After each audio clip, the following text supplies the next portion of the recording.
Este último tema empieza con un paréntesis matemático. El producto vectorial, también llamado producto cruz o producto externo, es la última operación vectorial básica que todos debemos manejar. Aquí tengo representados dos vectores A y B, cada uno con sus respectivas componentes. ¿Por qué está en forma de matriz? Porque es la manera más visual de explicar de qué va la cosa. También exploraremos dos métodos más cortos, pero este es el todoterreno. Quédense conmigo y verán. Vamos a buscar la componente X del vector producto. Partiendo de la matriz, hacemos esto. Borramos la columna X y lo que está a la derecha de la fila. Nos quedó una matriz más pequeña. Vamos a calcular su determinante. Es muy sencillo ya que es una matriz 2 por 2. El determinante sería A sub y por B sub z menos B sub y por A sub z. Ese es el valor de la componente X. Esta fórmula no es para memorizarla. El procedimiento es lo que hay que recordar. Vamos con la otra componente. Borramos lo que está bajo la Y a sus lados. Queda esta matriz, háganse de que no hay espacio en medio LOL. Volvemos a calcular el determinante. El único detalle es que hay que colocarle un menos a este determinante. Obtenemos esto para la componente Y. Por último, la componente Z. Queda esta matriz, cuyo determinante es este. Los signos de los productos individuales se resumen en esta regla. Tenemos tres componentes, X, Y y Z. El producto de un vector en X por un vector en Y resulta en Z positivo porque para ir de X a Y en el diagrama viajamos en el sentido de la flecha gris. Lo mismo sucede si multiplicamos un vector en Z por uno en X, viajamos en el mismo sentido de la flecha y obtenemos un vector en Y. ¿Qué es la letra que sobra? Si nos vamos en sentido contrario sería negativo. Por ejemplo, Y cruz X. Para ir de Y a X nos tenemos que ir contra la flecha. Ir contra la flecha es negativo. La letra que falta es Z, entonces, Y cruz X es menos Z. ¿Y qué pasa con X cruz X o Y cruz Y? Dan 0. Vean los determinantes. En la componente X no hay nadie con X, en el determinante para Y no hay nada con Y y en el de Z tampoco. El módulo de ese vector de arriba es igual a esto. Tomen nota de esta fórmula. Será nuestro atajo para hallar productos de vectores más pequeños. Veamos un ejemplo numérico. Tenemos estos dos vectores bidimensionales. Queremos su producto vectorial. Busquemos la componente X. Este determinante ¿cuánto da? Claramente es 0. Busquemos la componente Y. Otra vez, el determinante da 0. Busquemos la componente Z. Aquí nos dará un número. Este determinante es igual a 1 por 0 menos 3 por 2,5. Que es igual a menos 7,5. La componente Z vale menos 7,5. Como las demás dieron 0 porque los determinantes se anularon. El producto vale menos 7,5 en Z. Vamos a resolverlo de nuevo manualmente. Escribimos los vectores uno al lado del otro y vamos a multiplicarlos componente a componente. Empecemos por la componente X del primer vector por la componente X del segundo vector. Sabemos que X cruz X es 0, así que ese producto se anula. Ahora calculemos el producto de la componente X del primer vector por la componente Y del segundo vector. Es 1 por 0, que da 0. Se vuelve a anular el producto. Seguimos con la componente Y. La Y del primero con la X del segundo. Aquí no se anula. Tenemos 3 por 2,5 que es 7,5. ¿Pero qué signo tiene este producto? En el diagrama de abajo vemos que estamos viajando de Y a X en sentido contrario a la flecha. La componente es negativa y su dirección será la letra que sobra. En este caso Z. Nuevamente, hacer el producto de Y cruz Y es 0, así que solo queda este término. Obtuvimos el mismo resultado que antes. Estos son nuestros vectores en un plano tridimensional. Se ha dibujado el producto en violeta. Es un vector que apunta hacia abajo. El resultado de un producto vectorial siempre es un vector que es perpendicular a los vectores originales. Tengan cuidado con el orden. El producto cruz no es conmutativo. efectuar B cruza resulta en un vector con los signos cambiados. Es decir, B cruza en este caso es más 7,5 en Z. Una manera de verificar los signos es con la regla de la mano derecha. Esta es su mano derecha caricaturizada. Esa línea es la línea del amor que todos tienen en su palma, a menos que sean unos desalmados. Tienen su mano derecha a mano. Bien. Vamos a verificar el signo del producto. Coloquen su mano derecha en la dirección del primer vector. En este caso A. Ahora cierren los dedos en la dirección del segundo vector, en este caso B. Con la mano de esta manera no es posible hacer eso. Volteamos la mano. Ahora sí se pueden cerrar los dedos hacia la derecha. Su mano queda así. Con el pulgar apuntando hacia abajo. Hacia abajo está el vector morado. La regla de la mano derecha nos ha dicho correctamente cuál es el sentido del producto vectorial. Estamos listos para conocer el modelo de movimiento rotacional. Nuestro objetivo ha cambiado. En traslación queríamos la posición de un móvil. Ahora queremos su orientación. ¿Hacia dónde apunta el móvil ahora? Debemos ampliar el modelo ya que las masas puntuales al carecer de dimensiones, se ven igual en todos los sentidos. Ahora tenemos cuerpos rígidos, que se caracterizan no por su masa sino por su momento de inercia y, que es una cantidad que mide cómo se distribuye la masa en torno al eje de rotación. El momento de inercia es una fórmula que depende de la geometría del sólido. En los ejercicios del primer semestre nos indican esa fórmula.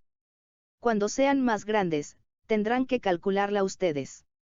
En resumen, en traslación teníamos estas cantidades: masa, posición, velocidad, aceleración y fuerza. En rotación tenemos esto. En vez de masa, momento de inercia.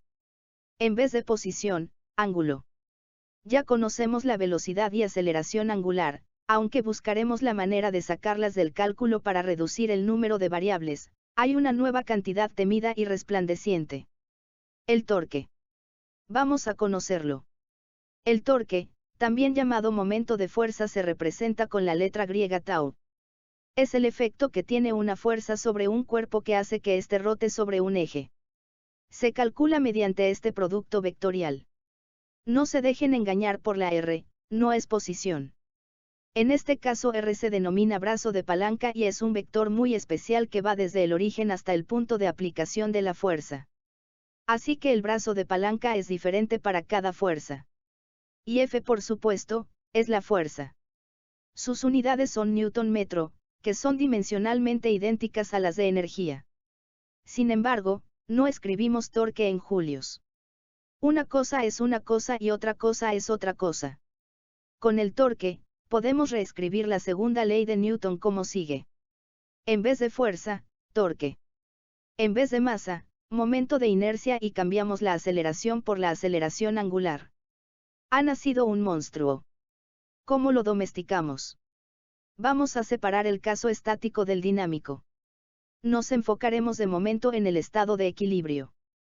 Para resolver un problema así, primero se debe hacer un diagrama de cuerpo libre de las masas puntuales. Nada nuevo bajo el sol. Sabemos hacer esto y lo hemos hecho. Hacer un diagrama de sólido libre de los cuerpos rígidos. Esto es nuevo.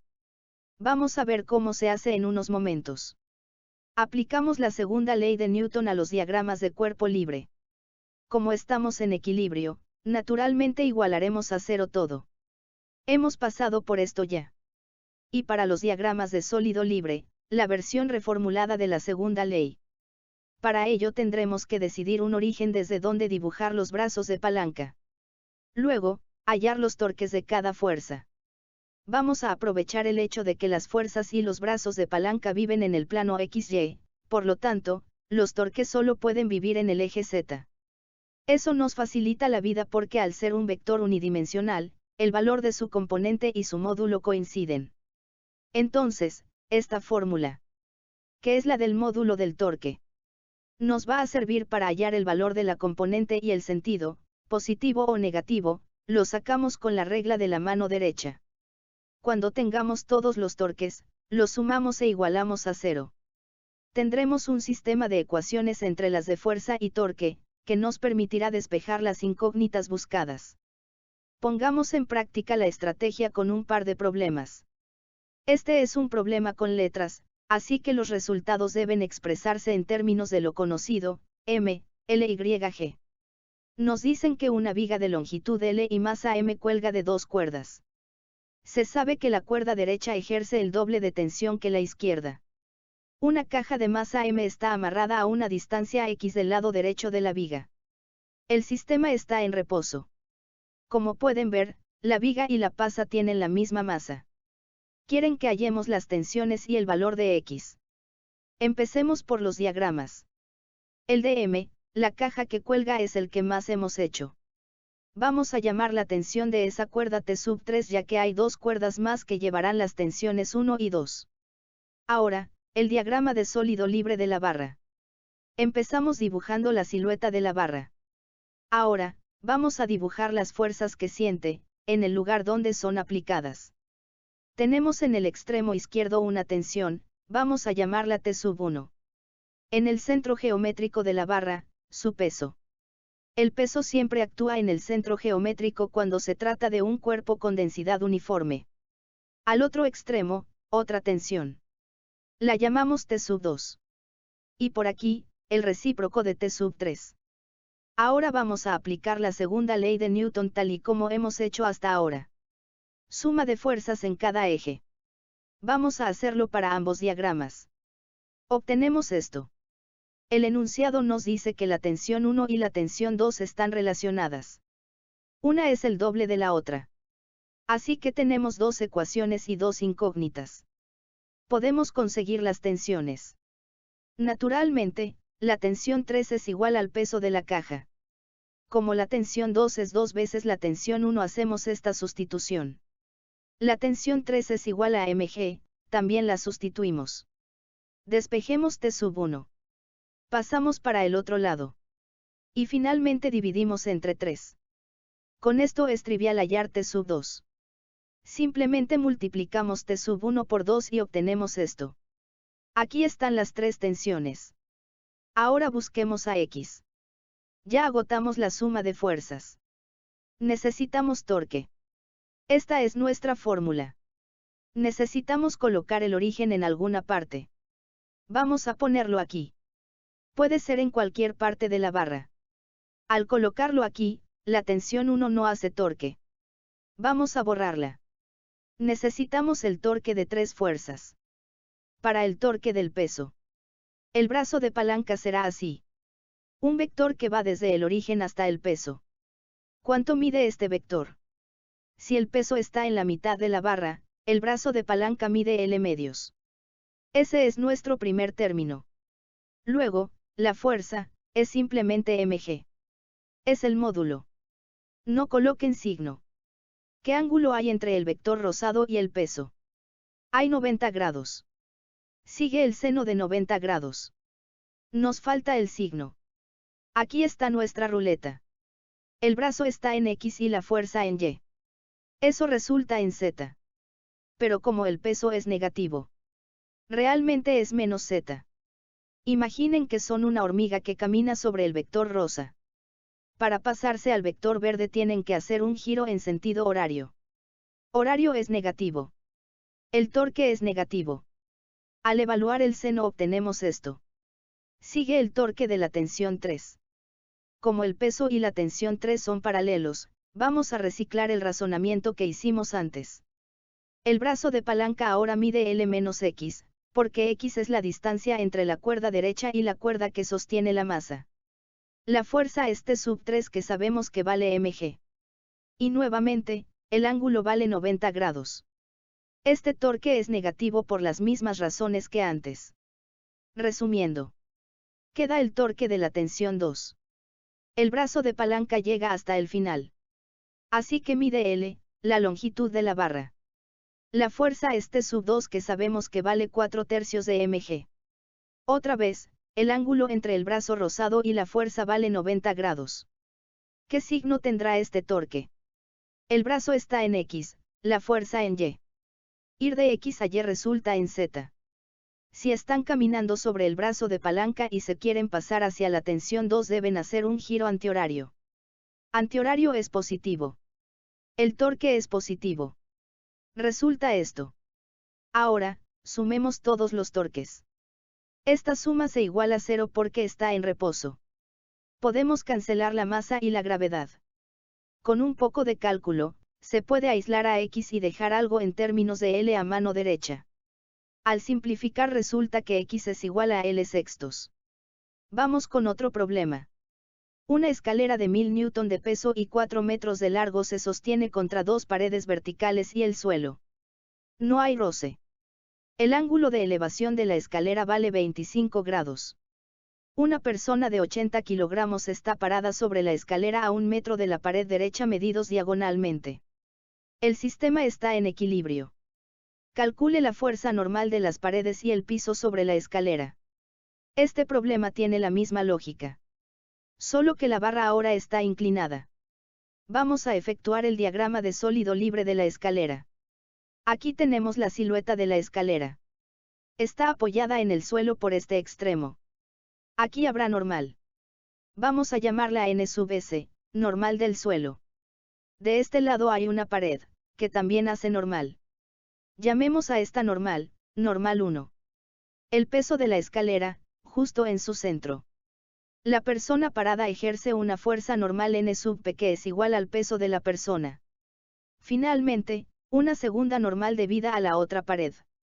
Le lanzamos a Newton.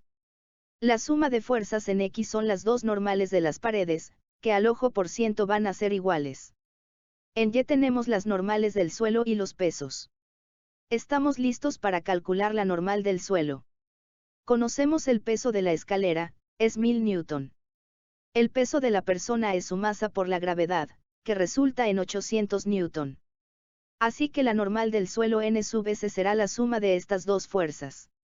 Es decir, 1800 Newton. Aún nos faltan las normales de las paredes. Entra torque. Necesitamos un origen. Un consejo. Lo mejor es colocar el origen donde estén aplicadas la mayor cantidad de fuerzas, así nos ahorramos torques. El origen aquí es un buen lugar. La normal del suelo y la normal 1 se me van. Queda el torque de 3 fuerzas. Empecemos por el peso. Recuerden la fórmula de la esquina superior izquierda. Este es el brazo de palanca correspondiente. Y mide L medios porque el peso está en la mitad del cuerpo. La fuerza es el peso, que vale 1000 Newton. El ángulo entre el brazo y la fuerza es este. Claramente ya no es 90 grados. ¿Cuánto vale? Si forman un triángulo rectángulo con el suelo, el peso y la escalera. Verán que, si el ángulo de elevación de la escalera vale 25 grados, este ángulo de aquí debe ser 65 grados. Para que 25, 65 y 90 sumen 180 grados y el triángulo cierre. Ahora probemos buscar el signo con la regla de la mano derecha. Alineamos la mano derecha a lo largo del brazo de palanca. Y cerramos los dedos hacia donde está el vector peso. Ojo, no puedo proyectar tridimensionalmente los vectores ahora. Pero si lo hacen bien, si dibujan los vectores su pulgar debe apuntar hacia el papel donde está dibujados. El torque es negativo. Colocamos el menos y no se simplifica más. Para el torque de la normal de la persona reciclaremos la lógica de antes. La longitud del brazo es la longitud de la barra menos la distancia L pequeña hasta el borde. En el problema anterior esta era X. La fuerza es la normal de la persona que vale 800 Newton y el ángulo es 65 grados también. Este torque también es negativo. Este es el brazo de palanca de la normal 2. Finalmente, el torque de la normal 2. La longitud del brazo es L. No sabemos el valor de la normal 2, así que ponemos simplemente normal 2. Este ángulo vale 25 grados. Los invito a ver por qué. Hay varias estrategias. El torque es positivo. Ahora debemos sumar estos torques e igualar a 0. Queda esta ecuación, aparte de las que ya teníamos. La única incógnita de la última ecuación es la normal 2, así que vamos a despejarla. Dejamos el término con la normal del lado izquierdo y pasamos todo lo demás al derecho. Pasamos dividiendo todo lo que no sea la normal 2. Evaluamos los datos. Resulta una fuerza bastante grande.